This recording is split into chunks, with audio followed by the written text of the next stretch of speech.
Good morning, friends. Today we'll cover the last exercise of this tutorial series on Java serialization, which is exercise 13. So let's look at this problem. So we have got one exercise 13 class which implements serializable interface, and it has got two field members. One is transient int age 13, and which is an integer, and another is string name. And then we have got a toString method where we are printing the name and age separated by colon. Okay, so let's go to the main program, main function method now. In main method, we are creating this first object, object one, by calling the default constructor. Because we don't have any default constructor here, so compiler will explicitly implicitly put it there. And at that time, when this constructor is returning, because age would be 13 and name would be null at this point. But after that, we are overriding it. So the name is set as John, and age is overridden from 13 to 10. Similarly, we create another object 2, and we do the same thing. We set the name as Peter and age as 20. And finally, we create the list of these two objects and pass it to this write and read method. So write and read method here is that it takes these objects, the list of objects, the two objects that we have, object 1 and 2, with John and Peter, and then we write it to the object output stream, and then we read it back. So after this, we actually print each of the object. So when we print each of this object, it will actually call this toString method and print the name and age with this colon separated. Okay. So this is all about the program. Now let's look at the option. What is the result? Choose all that apply. Option A and B, as always, it can be if you think that's a compilation fail or exception is thrown. But if it's not both of the cases, then there should be some output. So it can be this John colon 0, Peter colon 0, like name and age, or yeah. So there are several options here, and the option G is that code compiles and runs correctly, but no output. Okay, so take your time, just look at this problem again and try to solve it on your own before you come back with the solution.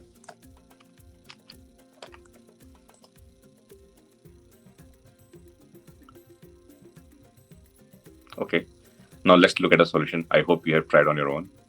So let's see with the main method. Now we have got these two objects, right? Name and age set explicitly here.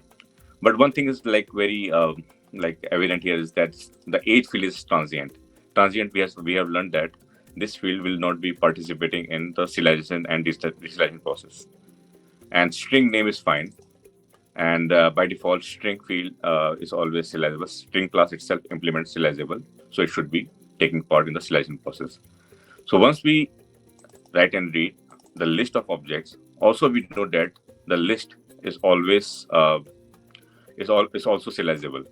So in that case, there should be no exception thrown.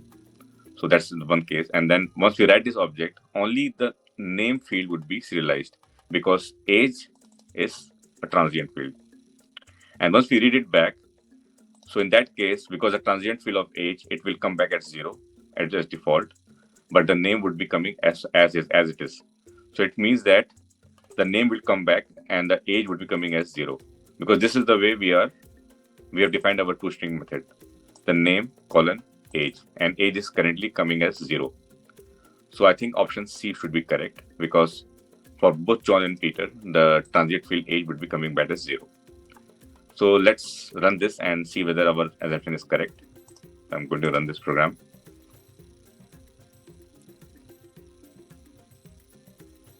Okay, so as expected, John colon 0, Peter colon 0 is coming. Okay, so option C is correct here.